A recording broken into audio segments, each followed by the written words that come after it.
Книга – учитель жизни. Книга человека – ключ к жизни, его несравненное богатство, мудрый человек, товарищ, проводник, благородная мысль – это сокровище, красота жизни, которая состоит из начала буквы, начала алфавита. Книга тоже как яблоня, плоды которой мы пожинаем.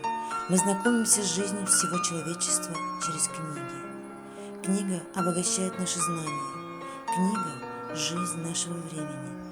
Это необходимо и старым, и молодым. Мы встречаемся с ней каждый день. Это наш наставник, расширяет мировоззрение человека, пробуждает духовный мир. Книга – наша духовная пища, надежный помощник, верный друг в трудные минуты жизни. Книга призывает нас избегать вредных привычек, дает совет, образование, пример, учит любить страну, быть требовательным, скромным и добрым.